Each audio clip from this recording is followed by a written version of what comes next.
it happened much different than he expected. He'd built this person up over a lifetime to be something. They didn't really say what, but he was surprised to just find him to be this frail old man that he couldn't even bring himself to hit, let alone kill, because he kind of felt he was pathetic or something like that, which is probably a very confusing outcome. I predict that we're gonna see guy talk like, and then just shoot, and just be Yeah, like, "It goes against my nature, but I needed to do it." And maybe some Mook is being threatened or something like that, and that will yeah. be his progression as a character as he learns the necessary mess of violence and rare circumstances. Do you think she's gonna make it home safe? They kept us in a little suspense there. They made it look kind of creepy that she's walking alone on the street. I feel like they were trying to make us, as the viewer, at least wonder, if not downright worry about what might happen now that she's secluded. Yeah, I don't know. This is one of those I have no idea, but I was Yeah. quite concerned. So just when I thought Timothy was potentially turning over another leaf, he's now fantasizing about murdering the majority of his family, if you include himself. I was wondering when the issue of Gaitok taking the gun back was going to come up again, and it came up this time. But yeah, he seems to just have pockets where his condition improves a little bit. I mean, he's heavily medicated, so he's not in his right mind still. But after the monastery, he kind of seemed like, maybe I can do this. But after Saxon talked to him and had a little bit of a mini meltdown, saying that the only thing in his life is his work at the financial firm that they're at together, and Victoria saying that she couldn't live poor, basically. He's back to fantasizing about eliminating their pain by eliminating them entirely, which is a bit of a troubling storyline to see. So yeah, thoughts on that? Predictions? Where you think it's going? Any reactions to that side of things? Yeah, it continues to be the saddest storyline for me, the saddest character in Timothy. Yeah, In this example, I thought of him as a father and what a failure he must feel like given how unresilient his wife and especially his son, because he, raised his son ostensibly, are. That's just tough to hear. It almost unbelievable that his son would be self-aware enough to be like, "That's all I have." You'd think he'd at least have his sexual pursuits or something that would be, like, kind of exciting, the hunt or something like that, but yeah. His he's just like, hobbies. "No." His hobbies, yeah. But he feels that he's defined completely by being a success. It's not like he ever talks about it. The man is not passionate or even that interested in his financial firm from everything that I've heard. There certainly would have been opportunities for glimpses into him being interested in a trading algorithm or the way a fund is turning out or something, but nothing, not a word Yeah, about it. Just, "Hey, is everything good? Am I still successful?" yeah, So, uh, he he actually showed, Saxon showed a little bit more dimension by literally saying, "I'm not just one thing." He, like, responded to my contention that he's one-dimensional that I've said in the past by being like, hmm "No, I can be spiritual," but really, he was just trying to get laid. But at the end of the day, he has admitted he is one-dimensional, and from Timothy's yeah. point of view, sucks. Yeah, he seems like a very sad character to me, and he's one of those paradoxical characters that comes off totally confident, unbothered, like everything's going well, but that far under the layers that they've put up for protection, they're deeply sad. And I think part of that is, he's sensing something's off with his dad.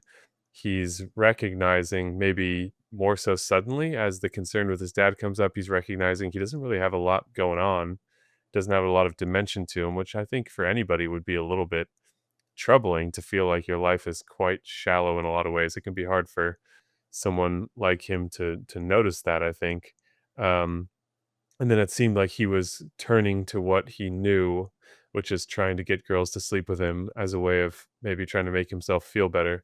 But it was funny for him to tell his father, "This is all I have. This is the only thing that there is to me," while telling Chelsea, "Oh, I have multiple sides," but then very quickly trying to sleep with her. So I think that makes it safe to say that he was lying to her, and that was perhaps his attempt at medicating when he's perceiving something is off and is unequipped to deal with it.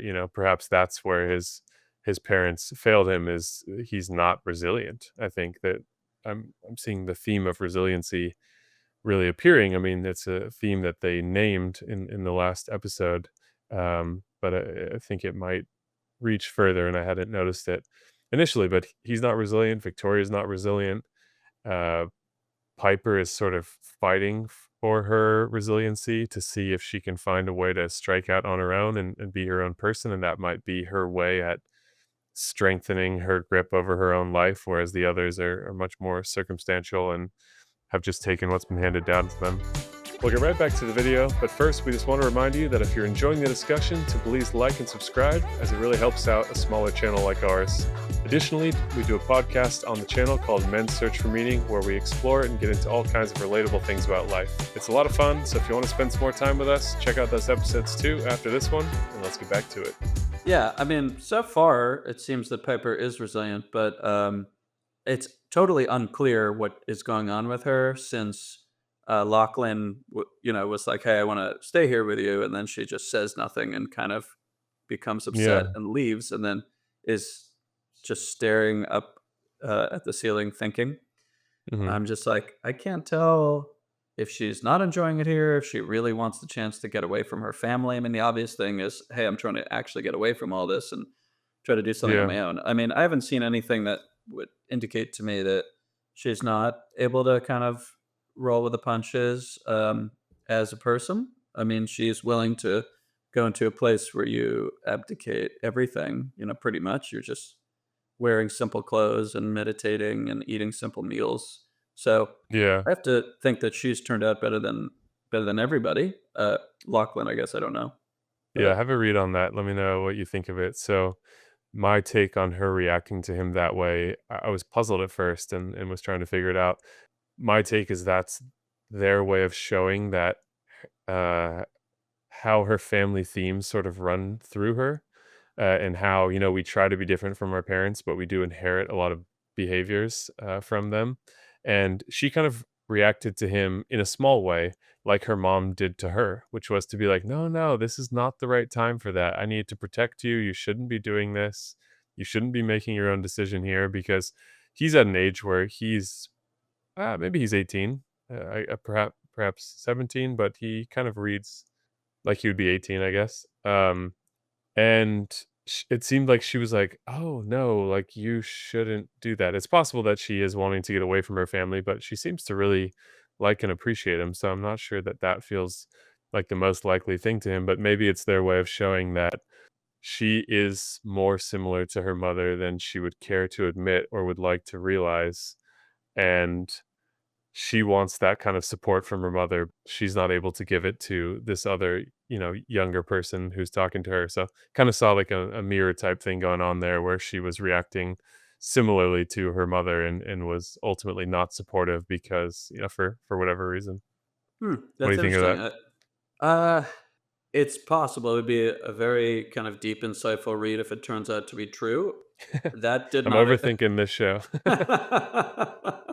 I don't know. I just see such purity in Piper that it's a little hard for me to go there and say she might have been dismissing him because I didn't see Yeah. any hint of dismissiveness. I just saw that she got a little freaked out, like I don't know what to say. And they have not given us any clues. So you're conjecturing, and it could be true. And I'll give you a lot of Yeah. credit if it is. But I also, with this show, since incest is becoming more of a theme, like we have a second uh, yeah, I guess in a way, a second instance of it in Gary being sexually turned on. It really is not the same as incest to be, Yeah.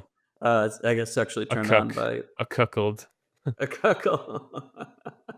But, well, his kind of sexual interest in his parents, like boning or whatever, was like, Yeah.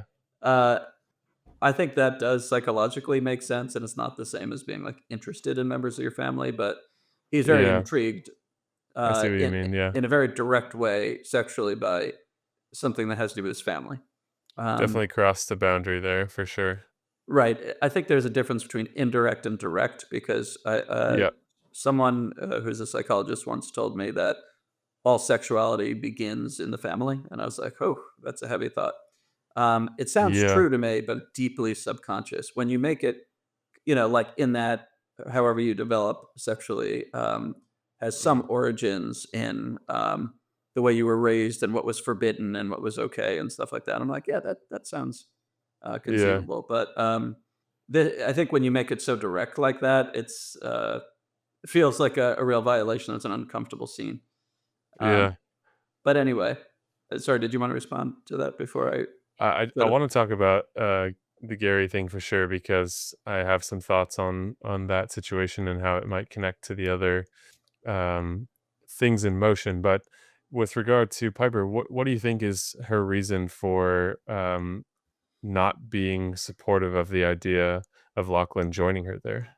Oh, so I'm not sure. That's where I was going. Either one of them is attracted to the other, since that is in bounds in the show. I think that's unlikely because it would be so crazy.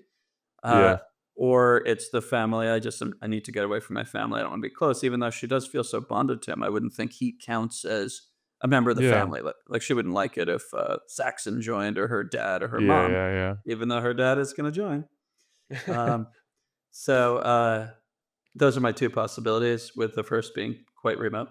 Yeah, okay.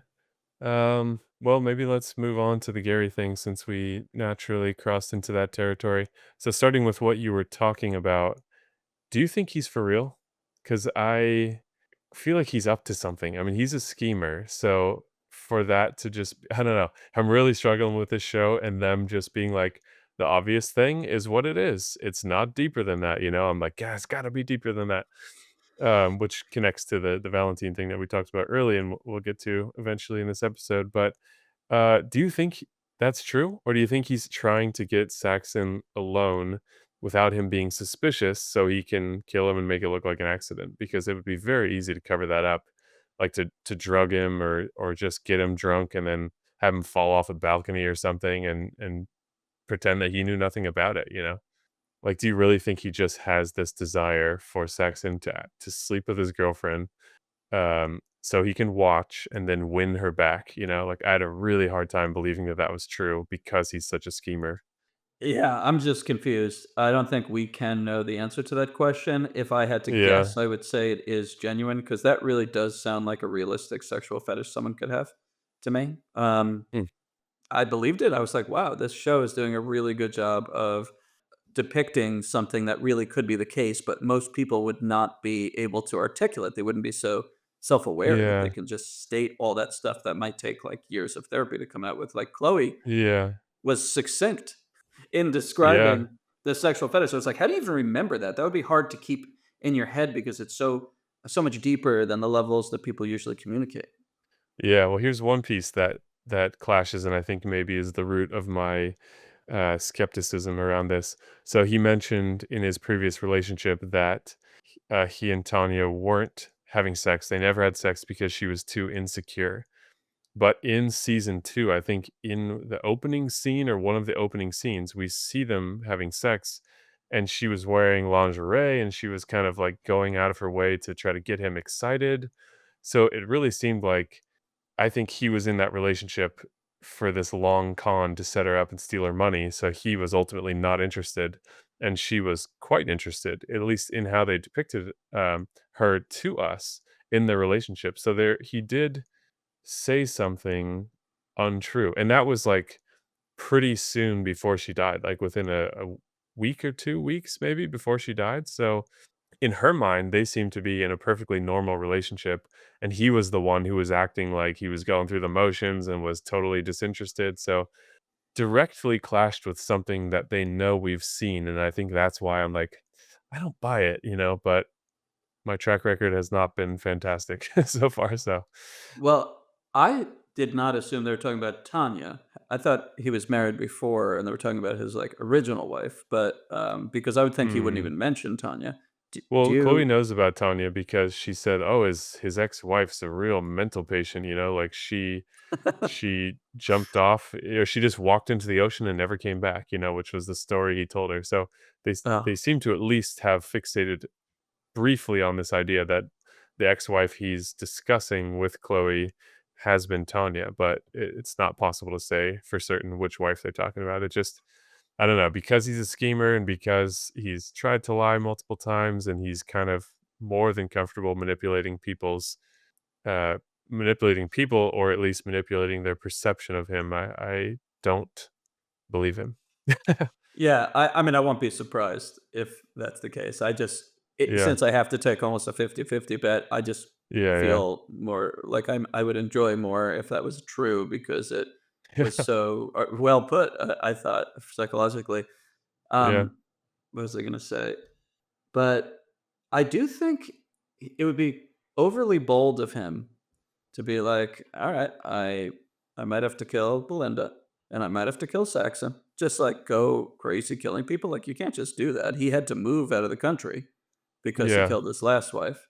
He's gonna kill 2 separate high-profile people. He I'm wants sorry, to what protect what he has, though. I mean, I definitely see where you're yeah. coming from. Yeah, and I'm sorry, what Belinda's not high profile, but, Yeah. her son would be looking for her, but Saxon, at least to him, that's a person that there would be a lot of investigation and there'd be money put behind it. Yeah. Um, so yeah, he wants to protect. I can understand killing Belinda because you might have to for your own self protection. Yeah. What I would have trouble with is Saxon. I could see wanting to like hurt him, humiliate him, Yeah. something, but kill, I don't think would be wise. And I guess I think of him as someone who is decent at scheming and covering his tracks. So I Yeah. guess that's my best thought on that. But who knows? Yeah, that's a fair point. It's just reminded me how difficult it is to pin down the show, even on the 3rd season with being quite familiar, like, every season I'm almost certain has been written and directed by the same person, which is a lot more regularity than most shows have. They can have guest directors sometimes or a team of writers where you kinda have a shifting personality in the show because there's a lot of different people involved creatively, whereas this is pretty singularly controlled, and it's still so hard to nail down what are they going to do? What are they going to Yeah. show us? How are they going to resolve it? And it's frustrating because my mind just wants to figure things out as quickly as possible, but it is an exciting watch. So I got to give them credit, Yeah, like it I seems do like. too. Um, so where to next? I guess I'm curious about your thoughts on what Belinda should do. And the thing I want to mention before kicking that over to you is that annoying trope in shows where it's like, don't show him your hand. If you know he's dangerous, which you do, don't tell him you're having second thoughts, right? I mean, she could take the money and still tell on him, like it's not like she's going to sign a legally binding document that she can't disclose that he's a murderer if she takes the money from him. So for her to be like, I don't know, I need to sleep on it, just feels to me like the worst survival instincts because she is cornering a dangerous person. And it happens all the time in shows where it's like, why are you telling the murderer what your plan is, or that tomorrow you're going to reveal to everyone who they are so that they are forced to act tonight or something like that? Like I can't understand why people behave that way. I guess it's just her naive nature and the fact that she's not used to dealing with situations like this, I guess, but it kind of feels like a basic instinct to not threaten someone who you know is dangerous when you Yeah. yourself are not dangerous. It's just a bad call. Yeah, well, she's just being genuine, I think, and it's a mistake. Like, if she could think a little bit more about it, she would realize she's putting herself in danger by having an outward moral compass. Like, at least keep it inside. Don't show him your moral compass because that goes against his interests. But I actually thought it was one of the more interesting thematic moments of this episode to see Belinda backed into a corner because she's kind of in a horrible situation where she either Um, has to compromise on her values and be paid hush money, yeah. and then basically be an accomplice in some way to murder, Mhm. just by omission, or she's got a chance of being murdered. And to me, that was a direct parallel to Gaitok, because Gaitok Mm. is being viewed in the eyes of the woman that he loves, let's say, Yeah, as I a think he weak does. man. I'm sorry? He I think he does. does love her. Yeah, yeah, it's fair to say. Yeah, I think so. he's being viewed as weak. I'm actually very interested in Gaitok. I'm going to circle back to Belinda because to me there's a direct parallel between the two having to do with violence and being forced to be violent when you want to be peaceful. Yeah, But Mook was like, "I'm not going to be attracted to you unless you're a real man and you fight." That's basically what she said.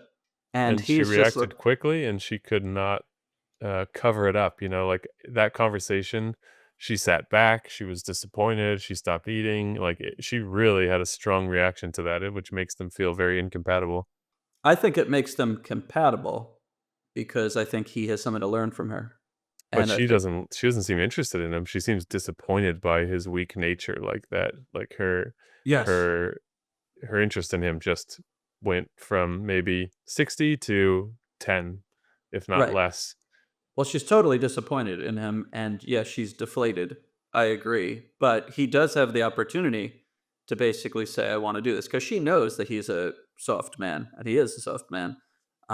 But she still was interested enough. I think we can now give credence to the idea that when he, showed some physicality and bravery during the robbery, she was more interested in him. I think he Mhm, could redeem himself by being like, "Hey, you know what? I've decided that I'm going to go take gun lessons, and I am going to become a bodyguard, and I am going to go for a promotion in some way because I think there is a part of me that's an animal." Like if he could do that, she'd be yeah, interested in him again because she does have a natural liking of him.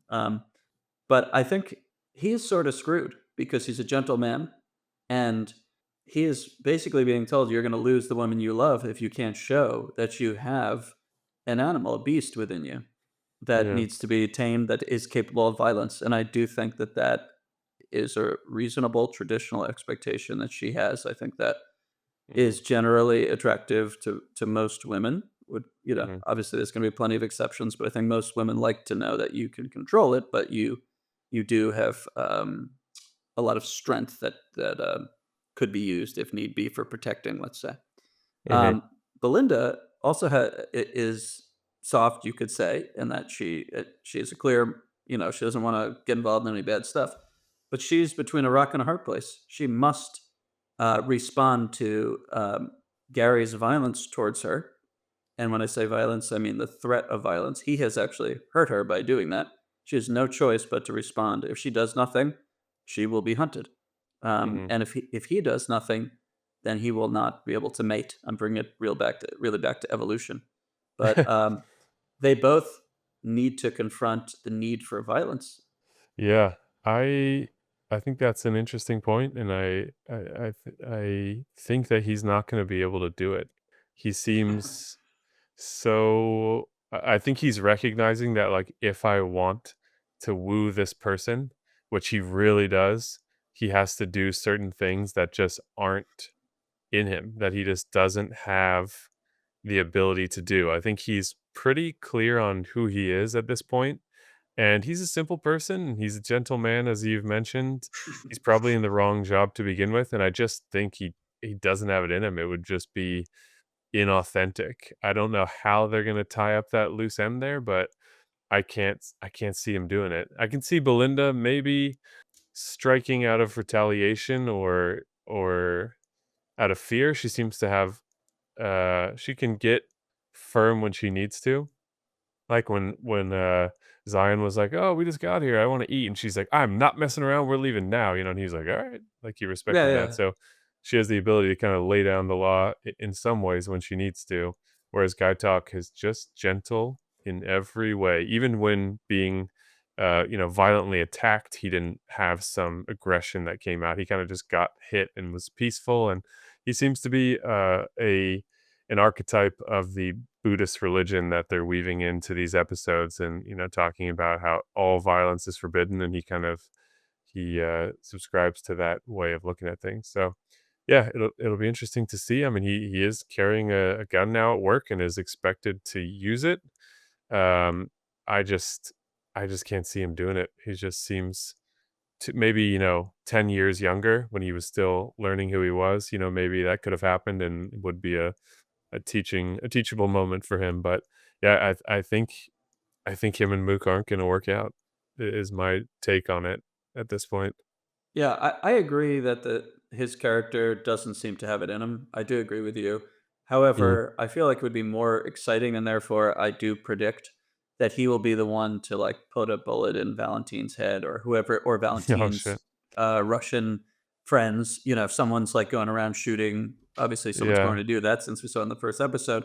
I Yeah. predict that we're going to see Guy talk like, and then just shoot and just be Yeah. like, "It goes against my nature, but I needed to do it." And he'll maybe some Mook is being threatened or something like that, and that will Yeah. be his progression as a character as he learns the necessary mess of violence in rare circumstances. Because I Yeah. do think if you're follow that Buddhist thing of just never violent for any reason, you're a sitting duck. You will just be eaten up in this world. You have to be capable of violence.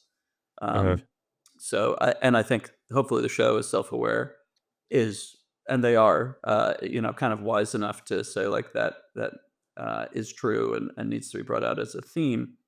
Mhm. Um, that's my feeling that it would be really cool to see him be capable of very, very reluctant, violence. Yeah. Well, it'll be interesting to see regardless. I'm in that spot where I'm like, "Man, I don't know." I think if it were episode 1, I'd be more comfortable making predictions, but as I've seen a Yeah. lot of my predictions fizzle, I'm like, "Alright, I'm just gonna have to buckle up and be along for the ride." Yeah. Um, so yeah, you brought up another really interesting thing that happened, and as much as I've made poor calls, one call I made correctly, which is I think Valentin was in on the robbery somehow, and we saw confirmation that Vlad and I forget what the other guy's name was were responsible. We saw the jewelry in his place. We saw Vlad in the mask, and Yeah. I think that was Vlad. And yeah, that was pretty exciting to see. And now we have a variety of dangerous characters. At the beginning, we're finding ourselves wondering who's responsible for the shootout. Is it the bodyguards who we've seen with guns? Gaitok now has a gun. Timothy had the gun for a little while. Vlad and the other guy have at least one gun, and who else? Rick has thrown his gun in the trash can now, um, and I don't think there's any other guns at play that we specifically know of. So yeah, they've broadened the pool of applicants for who is involved in the shootout. It could be the bodyguards coming after Rick for what he did to Jim, which we need to talk about still. It could be a botched robbery attempt with Vlad and the other guy, Valentin's friends, and maybe Guy Talk shoots one of them, which I could actually see that potentially happening because those characters also feel so expendable. Mhm. Um, so yeah, what do you think of the confirmation that we know who was responsible for the robbery? That Valentin is kind of shady. He's very loyal to his friends, and that seems to be where his loyalties lie. And he helped them perpetrate potentially a very dangerous robbery against people at his place of work, where he has the nerve to um, bow to people and behave very respectfully while also perpetrating robberies. I, I mean, I knew that that would eventually be revealed because you made such a great observation early on that like he distracted others, and I was like, "Oh, that is so true." He absolutely was the one that distracted, uh, I guess, Guy Talk or whatever, and allowed it to happen. Yep. Um, so I kind of knew eventually we would see that, but I had forgotten about it a bit.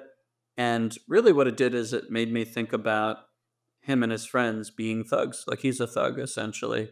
He allowed something that could have spun out of control and been really horrible, like an armed robbery, to take place in his place of work, which is supposed to be a place of peacefulness. Like you said, he really takes the Buddhist way in vain. He really kind of abuses it, which is a reprehensible kind of thing to do, given what a wonderful philosophy it is. Mhm. Um, so I just kind of feel like he particularly has it coming because he is being deceptive. He's not even being a pure thug. He's being a lying pretend, you know, spiritual nice guy.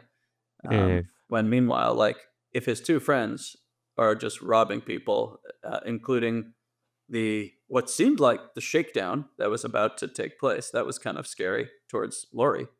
Um, Mhm.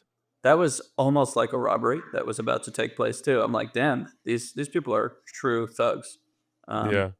But very the weaselly at the same time, where they pretend to be a certain way, and I find that to be more despicable than just someone who's just a pure criminal. I think being pure, whoever you are, is more admirable than being one way and pretending to be the other way, and all his friends are kind of straddling that line of just being opportunists, but, being very false um, in their actions. And yeah, I couldn't believe the shakedown. It's like he put the absolute bare minimum amount of effort into allowing that to happen, where Yeah, they sleep together and then she's like, "Oh, that was fun." He's like, "Yeah, you're from New York. Huh? I love New York.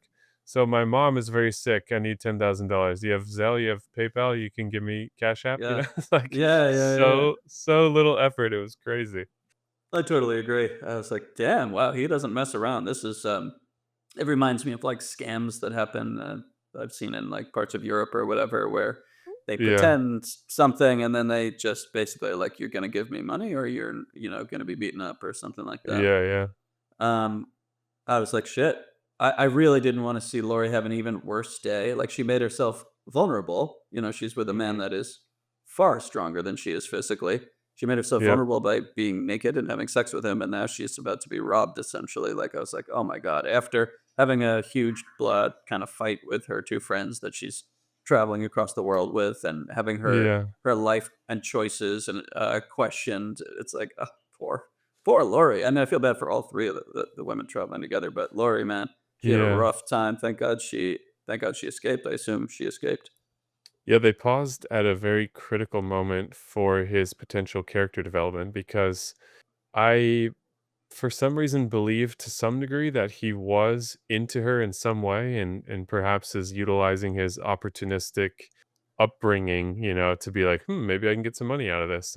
But I do wonder if he would have escalated and, like tried to, hold her at gunpoint and get her to PayPal him some money or something like that. I really wonder if that would have happened. Fortunately, his girlfriend or someone interrupted, if it were to go poorly. But I kind of wish they would have let that play out a bit more so we could have gained more understanding of who he is as a person.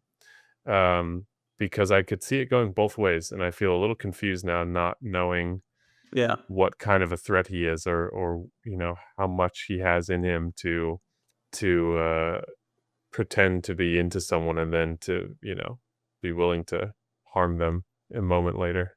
Yeah, I mean, he destroyed her trust of him, so I figured he may as well go further. I assumed Yeah. the worst. I don't know if I assumed gunpoint, but definitely, like, if he was willing to be like, "You can cash app, you can Zelle, you can PayPal, you can Venmo, Yeah. you can wire it, you can ACH it," like, the guy, Yeah. if you say that, your evening's done. That person thinks you're a horrible creep, and you're done for life with that person, pretty much. So, Yep. what harm would it have been in like you're gonna give me that? So I just figured Yeah, that. yeah. Yeah, that's a fair point. So I guess it's safe to say then that she got really lucky by that interruption, which I think she did not feel lucky about at the time, but maybe reflecting later. Like she definitely wanted to get out of there. And she was trying to get like she wasn't comfortable being like, what the hell? That's so weird to ask that. She was like, oh, okay. Which implies I think that she did feel vulnerable in that situation and wanted to exit without escalating, so she's lucky she got out of there. Do you think she's gonna make it home safe? They kept us in a little suspense there. They made it look kind of creepy that she's walking alone on the street and she's in a vulnerable position. She gets into a cab, which could be a safe place, but I feel like they were trying to make us as the viewer at least wonder, if not downright worry about what might happen now that she's secluded and isolated. Yeah, I don't know. This is one of those, I have no idea, but I was Yeah. quite concerned. I was like, can anybody just buy a taxi cab? And, probably. Yeah. And, I somehow I doubt some random bad thing's gonna happen to her, but could the taxi cab driver be, I don't know, related to someone that wants to hurt people? Ah, Mhm. I can't figure it out, but I did feel uneasy. Yeah. Um, but if she just makes it back and just had a rough night, I won't be surprised either. which takes me back to the episode where the 3 of them went clubbing with Valentin and his friends, and I felt so worried the whole time that these friends were gonna do something bad, and the night went totally fine, and that never occurred. Yeah. It seems like they took a little longer to get to that point, but they have now disclosed, similar to my suspicions that those friends are pretty shitty douchebag type people that most women I think would feel unsafe to be with if they knew what they were up to, in their free time. So Very much so. yeah, it took a little time to get to that point, but now they've gone there. So yeah, any other thoughts on that, or is there something more pressing that you want to jump There to? is. Yeah, Uh, as usual, I'm interested in the 3 ladies, Laurie and Kate and Jaclyn. yeah, And then I also do wanna talk about what else do we Rick, besides them? Yeah, Rick. yeah, Rick. Yeah, yeah, Rick. Oh yeah, Um, uh, it's just so upsetting to watch these 3 women be so mean to each other, sort of savage each other by ripping apart each other's lives. I mean, thankfully, there was a yeah, few pointed barbs or kind of statements about each of them, like direct personal attacks that hmm, take into account that person's history, making them extra, um, damaging, I would say. yeah, And that was it. It wasn't like it didn't go on any longer because I was like, "Oh god, this is so horrible to watch." I can't tell if it's because I'm a guy and I'm not quite used to that sort of thing, yeah, that I haven't really had many instances of that in my life, but it felt very like it had the potential to turn even more vicious, and, yeah, they were just really openly having a major problem, like, old resentments were coming out, and they were on fire, like, in a bad way, so I just felt yeah, so uncomfortable. yeah. Same. To me, that felt really indicative of a relationship where things don't get resolved; they get sort of swept under the rug or smoothed over. Right. And that is usually of benefit in the moment where it restores some semblance of peace in the moment, but it's really a disservice in the long run because as they've seen, as they've demonstrated, they're all to some degree holding very old grudges. It affects the way that they see these people in the group, and I think it's the basis of why they don't have a very good relationship and why it's so easy for things to sour for them because they've really ignored a lot of pain that they've caused each other over time, and it's very unfortunate to see. It's very uncomfortable to watch. I think we've all experienced that in some capacity, whether it be friends or family or in relationships or something like that. So yeah, it's unfortunate to see because they're all hurting. No one's holding power there and is feeling great in that situation. It's just going bad for all of them at the same time. Yeah. And I think in a way it needs to happen if there's going to be any repair for their relationship. So I'm as always, very curious to see what the show has in store for us there. Will it just be a bitter ending for them, or will it be the start of something better? It really could be either, but they've got a lot of work to do, and it sounds like a lot of work they've been neglecting to do for a long time.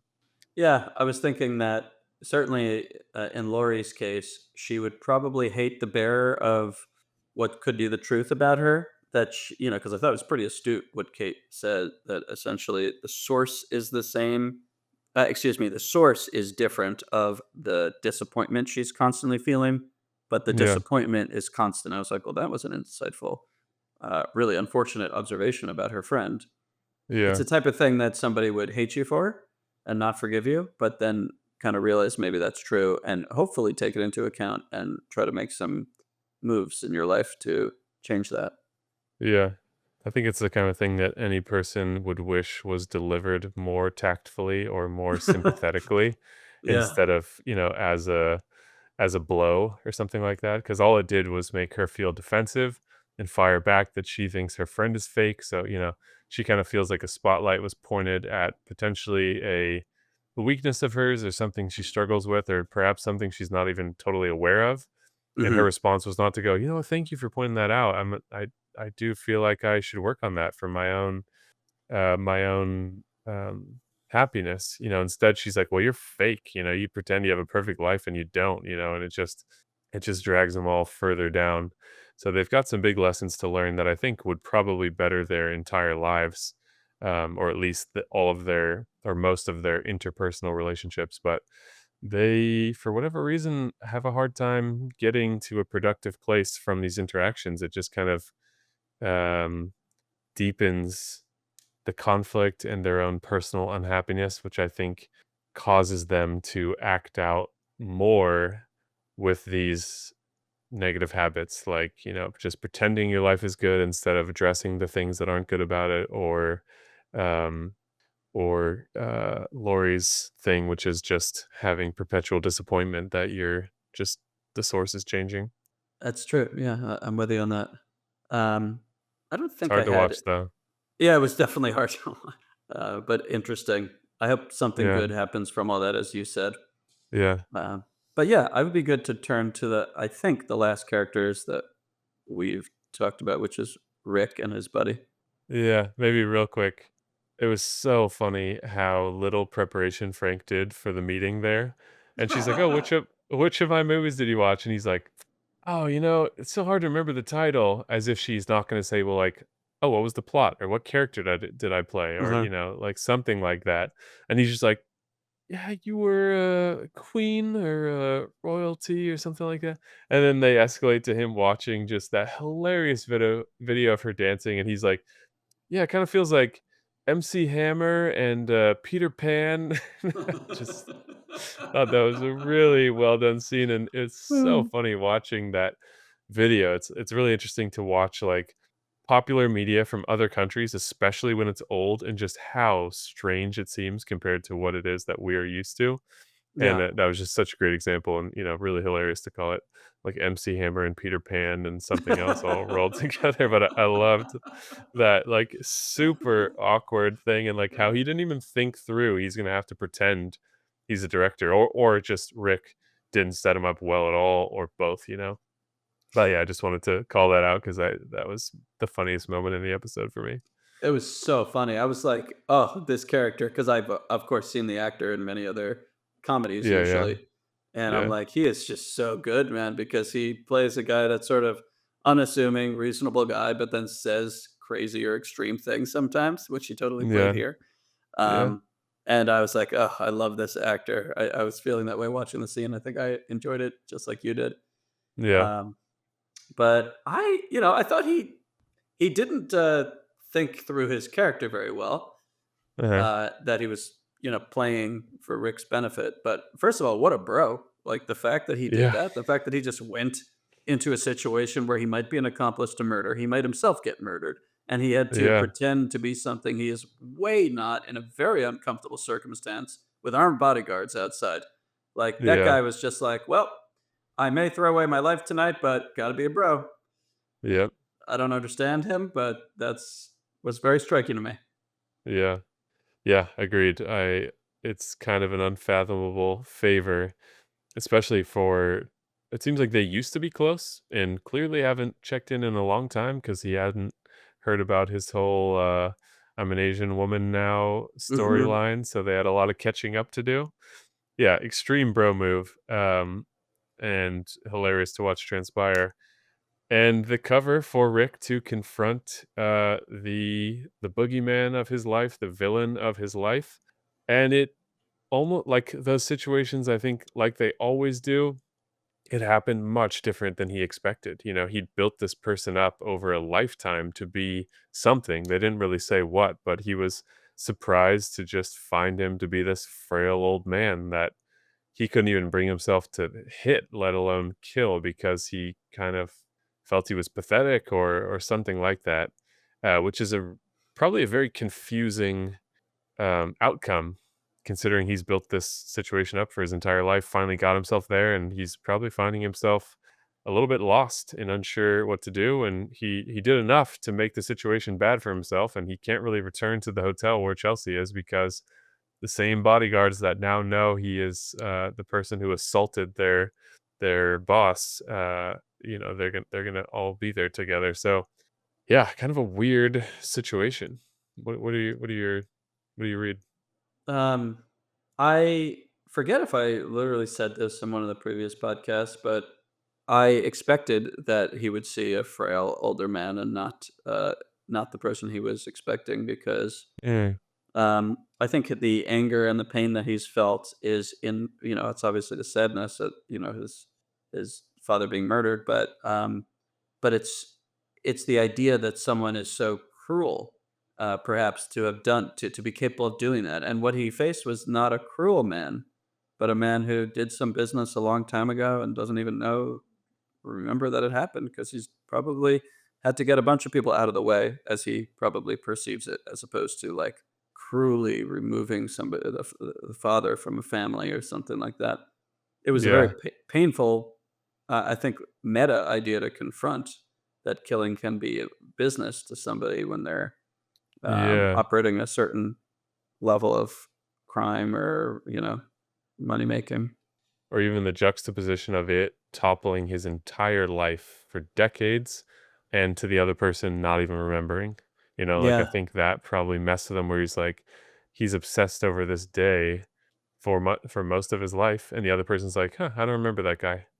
yeah. Like, that would just be a weird situation to be in or to confront because it's so different than the way you feel, and it's hard to be in a situation where someone feels so differently than how you feel.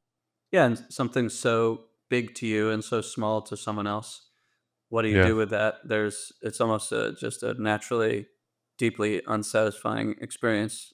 yeah, Can't do much. So he got at his anger a little bit, but he's like, this is not the same as the man who killed my father. He may be the yeah, man who killed my father technically, but this is not a man who is a murderer. This is a man who did business that included murder at one point and now is old and weak and in the latter stage of his life. And what would killing him really do? It wouldn't be as satisfying as if, this was a guy that was raging around and killing people and might do it to someone else. Just a different person, a different stage of life, yeah, yeah. of reality. I totally agree. I'm finding myself trying to figure out who's involved in the shootout. I don't think it's possible to know, but that's where my mind was going towards the end there. Like, all right, well, the bodyguards are gonna feel some degree of obligation to want to at least track Rick down, do something to him. It's their job to protect this person, and they sort of failed on that front. Not that they're totally to blame, but yeah, I don't know. It's strange to me that he decided to push him over in the chair of all things. Because it's like such a small gesture that, by the next day the person's going to be totally recovered from that, but it's enough to put a target on his back now, of some form. So it was a weird escalation to have done, when it's going to accomplish nothing for him. I guess maybe he felt a small degree of satisfaction, or he just didn't know what to do and kind of acted out. But yeah, it was a strange thing to see. Well, they showed him smiling amidst the uh, unsavory scene of just all the prostitutes, and Yeah, yeah, I took that as I confronted and got some resolution. This boogeyman. yeah. Maybe he feels less like a trapped child. I think Yeah. when I've seen those storylines in other movies, it's kind of like they feel like they're in a suspended state of animation, trapped in that feeling like that scared little boy or something. And maybe this allows him to get over that to some degree and feel a little more powerful and less like a victim because he saw the perpetrator as kind of pathetic, at this point in Hmm. his life. So that allows him to, I think, advance past feeling like a scared child, which he's seemed to at times. Yeah. True. All right. Well, we know there's at least one more episode. It really doesn't feel like to me things are ready for a finale, but who fucking knows, man? It could be that. Um, but Oh, either way, Cody, yeah, yeah. what did you think of Fabian singing? Fabian singing. I thought it was hilarious how they showed that not one person gave a flying fuck that he was singing. Like, he actually sounded better, but yeah, I'm glad you Yes. brought that up because when he was going on, I was like, "Oh my god, I'm wildly curious what he's gonna sound like. Are they gonna make him just horrible? Is he gonna be Yeah. really good? What kind of music is he gonna sing? Because he's such a weird little guy." And he sounded pretty good. I was like, "Yeah, he's actually talented." And then just not more they showed him sing for, 4.5 seconds before everyone was like, "Okay, so what are we gonna do tonight?" He just became background music, which kind of feels like just a fun little thing for the like little nugget to drop in the show that you can really be somewhere given your all and people can just not give a shit or be even aware that that's happening for you. It's kind of the way I took it, but in a less serious context, of course. That is, I think, an interesting point, and it relates to the smallness of the event of Gary's dad being killed in, Rick's his dead, yeah. killer's mind. Excuse me, Rick's dad. I think it's sort of a parallel, and it's just an interesting thought that once again is Yeah. wonderful, wonderful thought-provoking writing in the show to be like, well, isn't that always the case that whatever is the biggest deal in the world to you means absolutely nothing to almost every other human being on Earth? Yeah, they showed that in a really intense way and in a really silly way. I'm glad you brought that up. I forgot about that at this point, and I had been excited to see him sing. I'm sort of fascinated by how bizarre Fabian is, and like wanting to know more about what his life was like because he's kind of just delightfully pathetic in a way, if I can put it Mhm. that way. And yeah, this was a good moment for us to witness his character. Not a good moment for his confidence, which is already as low as it can get, I think. Yeah. So yeah. Any other closing thoughts? I'm just gonna try to find his music on Spotify so I can download it, but other than that, nothing. Mm. It's only a 5-second song. All right. Well, thanks everyone for watching. We're really having a great time with this and are so looking forward to the finale. As we mentioned before, we have a podcast on this channel called Men's Search for Meaning where we get into all kinds of relatable facts of life and have a lot of fun doing it. So if you enjoy these discussions, we think you'll really like those a lot as well. And if you want to support the channel, please click the like button, leave a comment below, subscribe. Any of those things help out a lot, and tell YouTube that you think this content is worth suggesting to other people. So we really appreciate that, and we're looking forward to seeing you in the next episode.